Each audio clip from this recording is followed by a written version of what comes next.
Good afternoon, everyone. Thank you for joining us on the Innovative Service Development Grant, ISD is our acronym, for the second training webinar for this application grant cycle. My name is David Darn. I'm the Executive Director of the Commission. I'm very pleased to be presenting this information today, and want to thank upfront. I want to thank everybody who participated in our early bird application cycle. So we had an early deadline for in groups projects that wanted to get feedback before the actual deadline. That was a few weeks ago. We had more participants this year than we've had in the past. So it looks like people are taking advantage of the opportunities that we've been encouraging. So it's good to see. And it also helps us as we're providing you all guidance, which is the point of today's meeting. I also want to thank our staff, Sherry Powers, Karen Somerset, our team here, our newest member, Isabella Morales, as well, for helping us, assisting us with putting some of this information in this presentation together. There's a lot of work involved behind the scenes that happens to make these events possible so that we can be sure that it is informative and helpful to our system.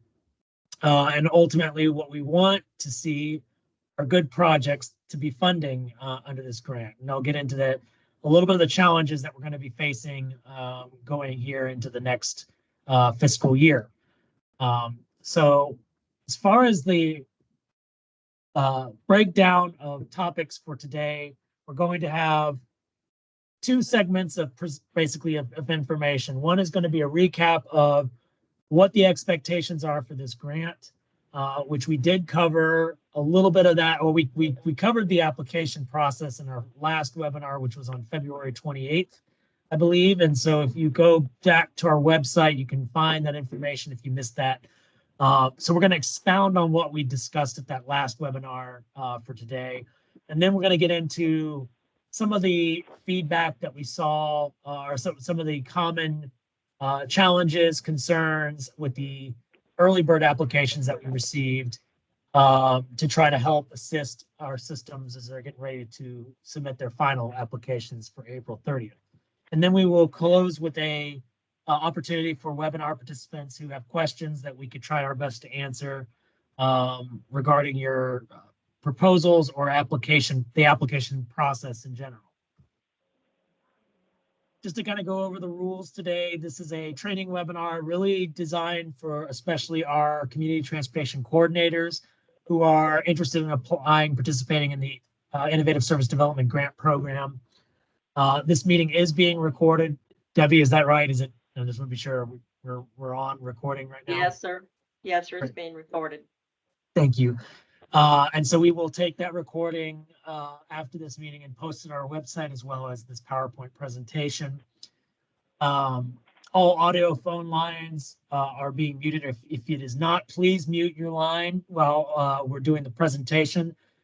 We will encourage that if you are interested or have a question for the final segment of this webinar regarding this information, please take advantage of the chat box feature that's in Teams, and we will try to get to them. I assume that one of our team members will be monitoring that as we go through it. And I've asked Sherry and Karen if you all see anything that you feel, since I cannot read the chat box right now, stop me in mid-presentation if necessary, if there's an immediate question worth answering. And we're going to only respond to feedback, by the way, that is related to the ISD grant. We're not going to address any other topics for today's discussion. So let's do a little recap on what we're looking at for this year. As most of you know, we had quite an eventful legislative session. We sent quite a lot of messages out, and one of the pieces of the action items that took place during this session regarded our funding. We had requested $4 million for this year for the Innovative Service Development Grant, but we only received $3 million in the budget for the General Appropriations Act. Now that is, to be clear, $3 million less than what we received for this past fiscal year. For the current, it's actually the current fiscal year of 23-24. So what does that mean? It means we're going to have some tough decisions. If we were to tally up just the current projects that are potentially eligible for reconsideration alone, we would be over budget. So no matter how strong proposals that we receive, we will still have to make some tough decisions as a commission. The subcommittee that will be reviewing it will be considering some potential options on how they could try to adjust certain amounts. But at the end of the day, this is out of our control. We have to stay within that $3 million threshold. The good news is that everything else, as far as the grant requirements that the legislature put in their proviso, remains the same. The caps for a single service area project is $750,000 is the maximum amount, and 1.5 million is the maximum for a multi-service area project, meaning a proposal that's crossing multiple service areas beyond what the CTC currently has. And it also limits one service area is eligible for a grant award. So we cannot award more than one for one project in one service area. All of this is contingent on the governor's signature approval. So that is still yet has not happened. In fact, the budget has not even been presented yet to the governor. So that could occur anywhere between now and the end of June. So we will, of course, if the commission is having to make the decision come June and the budget still hasn't been signed, we would, of course, say everything is contingent upon the governor's ultimate approval for this funding. Some other events to come up just to put on your calendars. Next week, we are going to have a 2-day public workshop to receive presentations from the current year projects that are eligible for consideration for next year. So we have a total of 8 presentations scheduled for each of those days. That we did send that information out earlier this week. So if you are interested in being a part of that, please attend. Even if you're, say, a CTC that's interested in pursuing a future project under this grant, it would be beneficial to hear what some of the projects have been experiencing in the current year. And then we will have the deadline for the applications will be April 30th. And that is 11:59 p.m. Eastern time. When is the final deadline. So if you submit a proposal after that time, we will not even be able to consider it. So please keep in mind. Now, we'll say this later on, but I think it's worth mentioning here. Just because the deadline is April 30th, please take more, set some time aside to try to finish your proposal before that date so that you can have time to review it, check for errors, and do other kinds of research if necessary to be sure you have everything you need before it is submitted, because once that is done, it is done.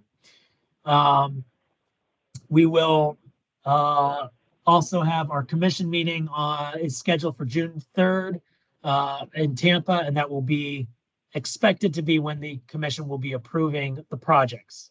So that is our timeline of events. Our goal is to try to have all the grants, especially if it's a current year project, to have things in place for July so that we don't see any disruption of service if there is a project that's currently doing services. So, okay, recapping on to the innovative aspect of this grant. So it's worth mentioning that when we talk about innovative, oftentimes people associate innovation as technology. That may be a part of a project, but that isn't the sole goal of this. The goal of this project is to introduce something new. And so this slide shows 2 different definitions of the word innovative, one from a Google search and the other from a ChatGPT, and both of which definitions come back as the word new being emphasized here. So what that means in the context of our program is that we're trying to fund projects that are new to the TD program that have not been necessarily introduced within that service area, but want to test that theory, test that project to see if it yields some kind of value. I want to mention here that technology, we saw a few early bird proposals where technology was emphasized as a critical component of their proposal. What we want to emphasize here is that we're not discouraging projects necessarily to use technology if it means it's using it towards a service. But in terms of the dollars and cents component of this, it is purposed for reimbursement of services, not for purchase of software, technology, or any other kinds of capital. That is we would encourage, if your interest is technology, to explore our Shirley Conroy grant or other grant programs that have related to capital. But for this particular grant, this is for the purpose of delivering services. So going further into the new aspect, what we're trying to say by the term new is in comparison to what is already offered under the Trip and Equipment Grant or TD program within your service area. So if you have, say, services that are occurring to a certain location that you're funding under the Trip and Equipment Grant, and you want to be able to expand those trips, say, and try to propose for funding through this grant, we would not consider those innovative because that's not a new service, that is an expansion of a service. Whereas if it is something that is, say, you want to provide a cross-county trip that you currently, your TD program, Trip and Equipment Grant dollars, are not able to support cross-county trips, then potentially that would be considered eligible for this grant program. So we are very clear in the application manual, the grant manual instructions, that it has to be something new and that is not meant to be used to subsidize or supplant or replace what is currently offered under the Trip and Equipment Grant. So here's a visual example of what we mean when it comes to the evaluating of this, what is new. We have a visual, two examples for a hypothetical scenario where a project saying that they want to provide services during the after hours, meaning before or after their current Trip and Equipment Grant or TD program operates, maybe to fill an unmet need. Well, what we will be ensuring is that when a proposal is making such a claim, we will review their Trip and Equipment Grant data to ensure that that in fact is demonstrated. And so this is an example of a visual that shows that from one side, on the left-hand side, is an example where the data under the Innovative Service Development Grant demonstrates that those services are occurring outside of what is, for the most part at least, what is offered under the Trip and Equipment Grant, versus the right side showing that they're pretty much duplicative of each other. Some things to keep in mind. So, it's not just that it's new for the sake of new, but really consider the value that a project could bring to your program. I like to mention this often when we're introducing folks to our program, that it's important to start with the customer experience and work backwards to the transportation.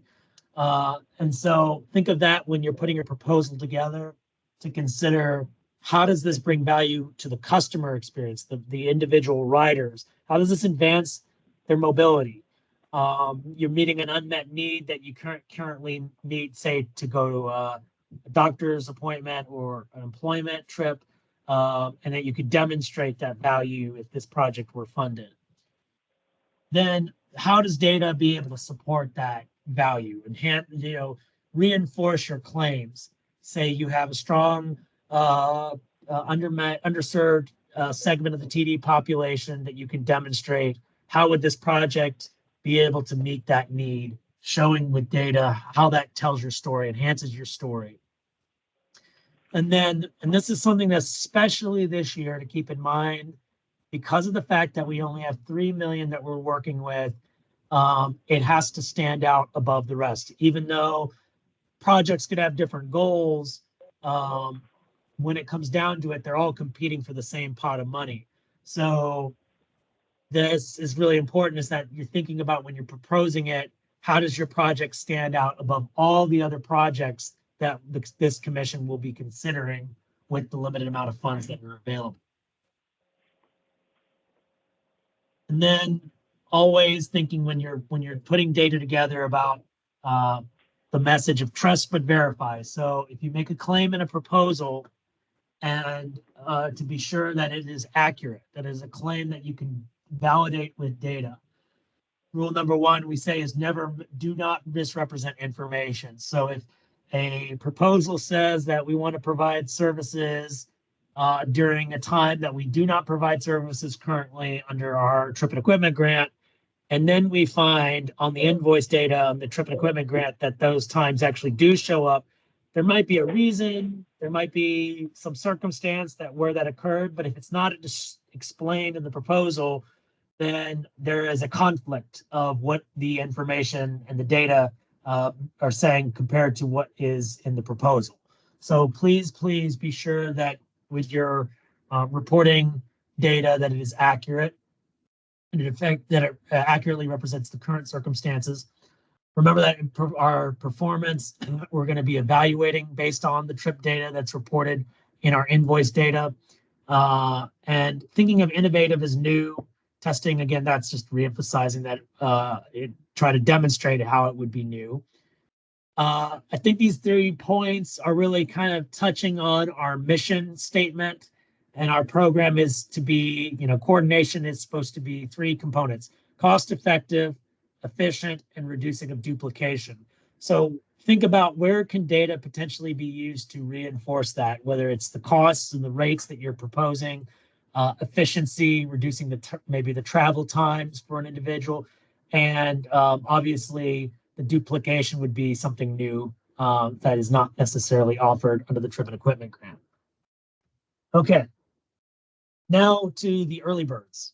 Actually, before I do that, was there anything that I missed? Sherry and Karen, I'll take a quick break here to make sure there wasn't anything important on the recap.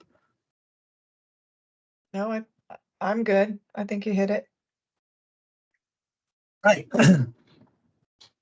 The early birds, we're going to get into more of the specifics, but these were sort of the highlights that we saw. I think the biggest takeaway was that there needs to be the current year projects that are reapplying need to have current up-to-date information within their proposal. Now we know that coming up next week, we're going to have presentations on the current status of those projects, and those will certainly be used to be considered as part of the evaluation process, but your proposal should still have all those major updated information included, because thinking again of your audience, that's going to be a theme, I think, of this webinar, is know your audience, that there's a lot of information to process. We have a very short timeline to review these proposals, and so try to keep all your up-to-date information available within your proposal. If the applicant proposes changes to a current year project, please explain why. Why is that important? What do you want to do with it? Make it very clear, make it stand out. Again, a theme of this is remembering your audience, keep it concise and clear as best you can to describing what you're trying to accomplish. So we'll get into some examples or questions to consider to address some of these issues. Citation of sources is important. And then also review your proposals. Like I said at the beginning, try to time aside to finish your proposal before the deadline so that you have time to reread and make sure that there's no spelling, grammatical errors. It happens to the best of us.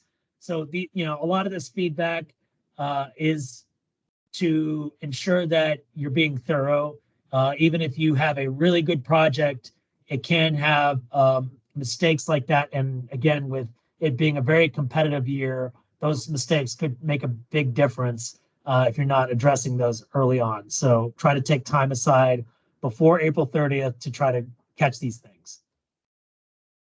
All right, and getting a little bit more into the current year projects. Let's be real.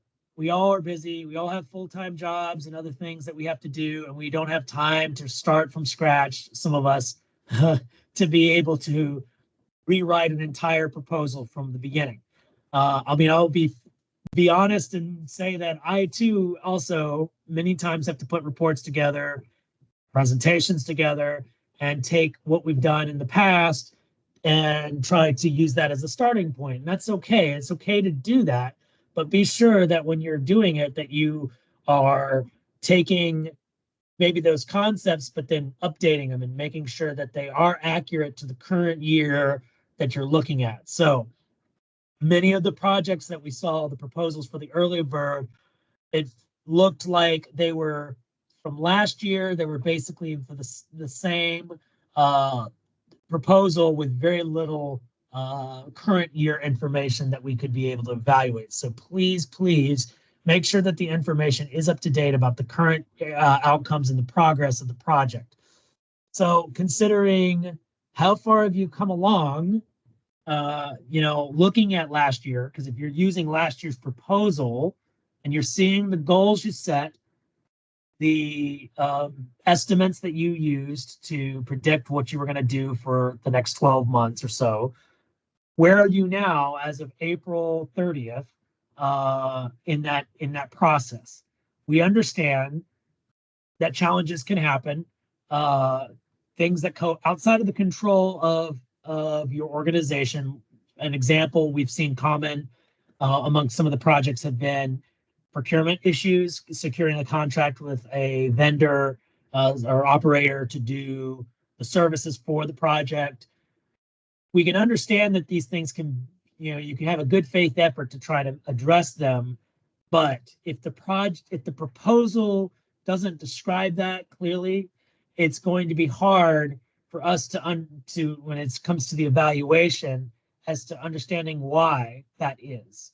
So very important to be honest and candid about what the challenges that you've experienced and articulate that in the proposal. Look at the project description. When you have a project description, don't write it as, okay, we're going to start July 1. Write it as, here's where we're at as of April of 2024. We've accomplished these things, and this is what we'd like to do if the commission approves it for the next year. So consider those questions as you're putting together your proposal. Innovative changes. So the innovative part is what is new, what the project is introducing that is currently not available within your existing TD program. And for your current projects, if you want to introduce something new to the project, then that also needs to be very clearly spelled out within the proposal. So it could be, we see often expansion of service hours, maybe if you're looking at targeting a specific underserved population from the last year or two, and then you want to add more riders, customers that are being served, then it needs to be clearly explained that. So, our reviewers, our subcommittee members, they're not going to be able to have the time to go to see what you had in your proposal last year compared to what you have this year. So be sure to spell that out in this current year proposal. What exactly do you want to change, and why is that important? What is that going to do to further the goals of the project? So consider these as your kind of prompts, if you will, as you're developing your proposal. Okay, this one is one that's very important to me, is to remember your audience. Think of your audience as they're not industry experts. They don't understand, maybe they understand somewhat of your like lingo, like obviously we say CTC, we say acronyms, TNC like that all the time for the sake of brevity. But it's very important that introducing terminology or concepts that are very industry specific, try to explain those as best you can to an audience that may have limited knowledge of your program. If you're using an acronym, please use the full term, what it stands for the beginning of the proposal, so that when you're using it, they can understand what that is referring to. I like to think of, there's this Goldilocks when it comes to putting proposals together. We want there to be enough information, enough specific information to help us understand what the project is accomplishing, but at the same time be concise, because too much information can be losing the audience as to what it's trying to accomplish. We have gone through proposals, and this has been for many years now, where we've reviewed them, and it's each year it gets better, but we still find ourselves sometimes going through proposals going, by page 10, what is this trying to accomplish? If we're still struggling to try to figure out the objective, then it's not winning the audience. So try to balance this act between being as specific as you can, but being concise and to the point, so that you can be able to consider what your audience's takeaway message is. So way to think about that is, after you've written your proposal, go back and read through it and consider the big questions: what, when, where, how, why, who are you trying to serve? Why is this important? What is the service going to be entailed? How are you going to accomplish it? Where is it going to go? You know, if it's going to be a specific area, for example, you know, don't just say we're going to provide trips to a university. Be specific to the university, the time, whatever that project details that you need to be sure that the reader understands, so that when they walk away from it, they clearly can be able to explain it themselves. I want to give a couple examples here of what we mean by this Goldilocks between two examples. One is the one that goes too much fluff information that doesn't really give you anything clearly to understand, concisely to understand. And then the other one here is an example of one that isn't specific enough. So the first example, we'll just say, is a jargon-filled, fancy corporate type of statement, like, we're going to maximize the user interface to be able to provide point-to-point seamless services. I mean, I could come up with all kinds of fancy terms that could sound really, really, clever, but if my audience doesn't have a clue what I'm saying, then it's not really achieved the goal of getting them to win, to win over their interest in saying this project should be approved. So consider that, again, it's not a bad thing to use terms like efficient, maximize, seamless. Those aren't necessarily, like, I'm saying that you shouldn't use those words, but that, is it clear? Is it understandable? So this second sort of example here is to say you're trying to improve the writer's experience because you're reducing travel time by 30 minutes. That's something very tangible, very concrete to understand. On the flip side of this, the not enough information is an example of a statement that says, we will provide trips for veterans to access the VA hospital. Another way to frame that would be, we will provide approximately 200 trips for 20 TD eligible veterans, to access the VA hospital in Macomb County, available Monday through Friday, 5 a.m. to 7 p.m. Again, that's, you don't have to necessarily have that all in one sentence, but that it's clear to the point where it's easy to follow, but specific enough to be able to understand how the project would be implemented. So speaking of numbers, estimates, is a lot of that has to be some kind of basis for those estimates.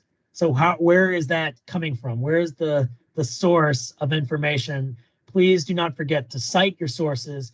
If you're targeting, say, an underserved population, is there anything within your census data or TDSP that can reinforce the evidence of need for that? If you are using your current ridership numbers to be able to reinforce the project, then you need to be able to cite those. Again, that kind of goes, if you're a current year project, talk about the current year experiences or your current TD program service levels. Be sure to cite that information, where that data is exactly coming from. And then this is really just some of the technical issues that we saw.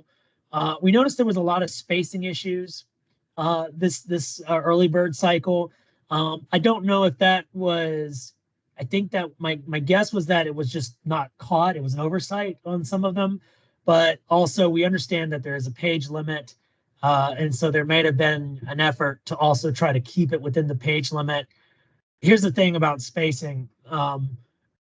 Thinking of it as a conversation, right? There's beats, there's breaks. And if a paragraph is going on for half or more than half of a page, it's very hard for the average reader to retain the information. So though I understand that you're trying to be able to compact as much information as possible, again, it's like remembering your reader has to be able to retain it too. It's more important that the reader is able to walk away really appreciating what the project is accomplishing and can explain it. So just keep these in mind, even though that might seem like a technical error, it can potentially influence the way that the reviewer is looking at it. Also, obvious matters of spelling, looking at grammar, being sure that your math is correct. That's a big deal that we've seen in the past, where we've seen budgets that don't align with what is being requested. So be sure to double check those before you have the April 30th deadline. So, and then last point for the early bird proposals, please resubmit. You must resubmit before April 3rd or by April 30th, because that if we don't receive it, we're going to assume that it was not submitted and it will not be considered even as if you had participated in the early bird. So just a real important key point here. Was there anything? I'm sure I missed something, Sherry and Karen. There's a lot of different pieces to this, but was there anything I missed that before we get to the feedback section? The one thing that I did want to add, because I don't think we included it in here anywhere, we're reminding everybody about the April 30th submission date or due date, but remember to submit it to the designated email address, which is the FLCTD grant apps apps@dot.state.fl.us. I'll type that in the chat box, but I just want to make sure that you do that, because I know there's always the potential. Everybody's used to emailing their project manager, and sometimes it doesn't get where it needs to go because it's very specific to go to this email address. So please make sure you do that. You can copy your project manager, but for it to be counted, it needs to go to that designated email address.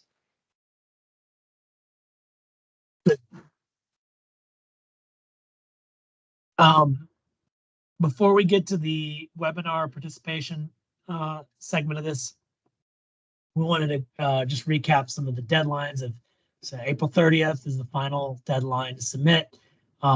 Following that, we will be forwarding that information, the proposals onto our review subcommittee. And then May 16th and 17th is when the subcommittee is meeting. which will include funding recommendations. I think I didn't, this is something I forgot. I knew there was something I was forgetting. It's important that we will also be looking at the current year projects, how much they've invoiced. Now, we know that there's usually a lag. We'll emphasize that, but there is a lag with the invoicing sometimes that could be months behind. But it is important to recognize that when the project made a request, how much have they been able to spend since we approved it from the last year. So for the current, that's a message to the current year projects that for those that are in existence, we will be also looking at the amount they have spent to this current fiscal year. And then again, June 3rd is the commission meeting, which is scheduled to be in Tampa. And we are expecting this to be an action item for approval for the new fiscal year. So, and then just last recap, I think I've said April 30th. I think everybody now will remember that. Previous year projects, please, when you're reapplying, make sure to include all the current information. Our evaluation process, we will give first consideration of the current year projects, but that again, they will still be evaluated based on what the information what is in there. Proposals that are contradicted by data will unlikely be recommended. The subcommittee may have to recommend lower amounts to stay within budget, so just be prepared for that. Consider the project has to be new. I think that example we said was more money means more trips does not mean necessarily that it is innovative. So with all of this in mind, we wish everybody luck this year in your projects. We are giving a lot of critical feedback here, but we understand how much work is involved with putting these proposals together, doing the research, to laying down all the partnerships and the agreements that you have to have in place to make these services work. So we do recognize how much is involved in it, but at the same time, at the end of the day, the commission has to make a decision based on the quality of information that's presented to us. So with that, we will try our best to be able to answer any questions that you may have. I'll turn it over to the team to look for the chat box and let me know what they're saying. Okay, the only question I see is how many draft applications and for how much total funding was received. And I was typing in 12 applications for about 4.5 million approximately. Right. So that's a good question for the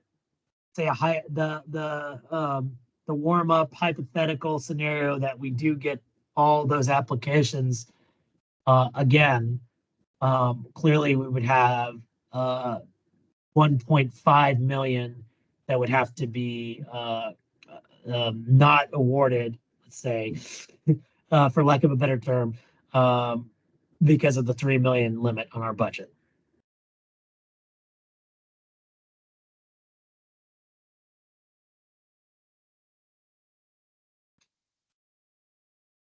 All right, I don't see.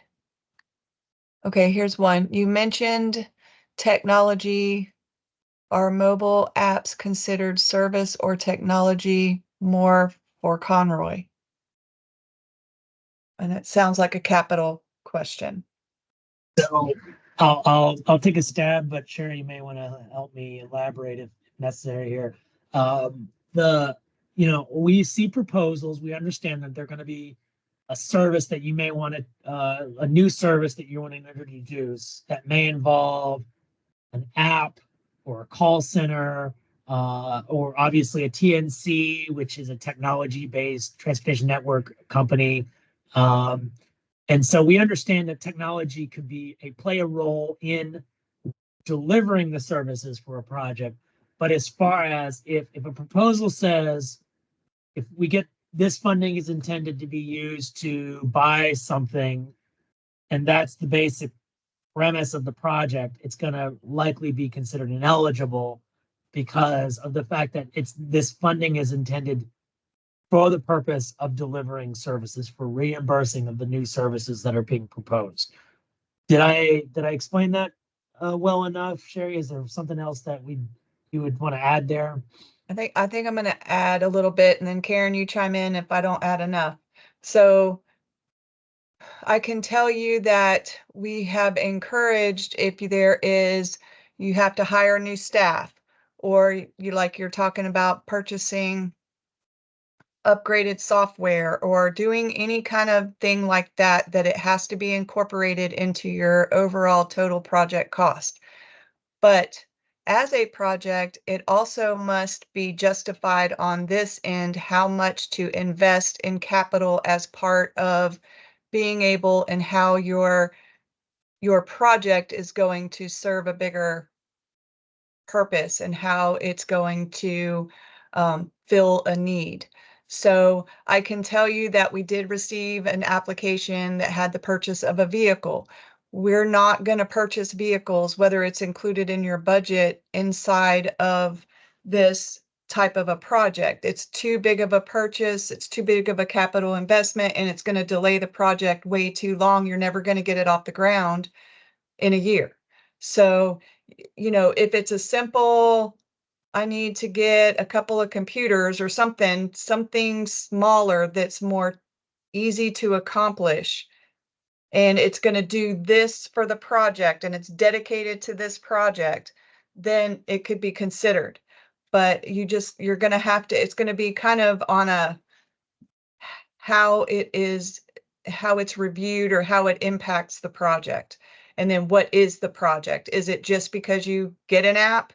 That won't fly. It has to do more with it. What's it going to serve? What's it going to solve? And if you buy equipment, like you said, Sherry, they're not line item budgets. It has to be, right, it has to be rolled into the rate per trip. So you've got to provide trips to be able to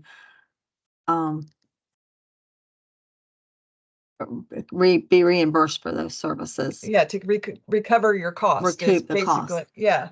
Yes. So I know that's been a little bit of a confusion on some issues, even different items.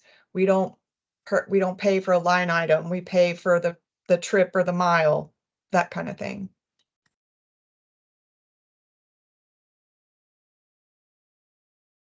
Okay, that seemed to answer the question. I don't see any more questions in the chat. I think Heidi had one. Okay. How many years of programs able to request a renewal for the ISD funding? 4 years. The commission made that decision back in December to limit it as for consideration for 4 years, a limit. So current year projects, that's a good question. We will emphasize to the subcommittee and the commissioners when we present it to them that where they are in their timeline. So we have some projects that are in their third year, to second year, and first year. So we will categorize that as part of the review process.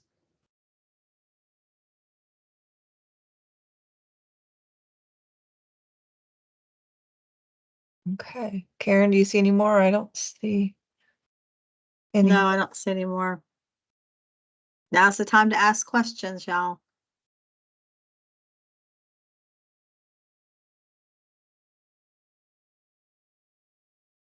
Okay. Going once, going twice, sold. All right, so we got our workshop coming up next week, Tuesday and Wednesday, right? April 23rd, 24th at 9:30 a.m. And it's 4 As you- projects. It's 4 projects each day for a total of 8. I think you said 8 each day, but it's 4 each day. Yes, 4 each day. And we thank you to all who have submitted your presentations to us. We have shared those with the board members, so we will look forward to hearing the progress of your projects next week. And then again, just want to wish everyone luck. You've got, I guess, 13 days or so till the deadline. So we wish you the best and look forward to seeing some good proposals this year.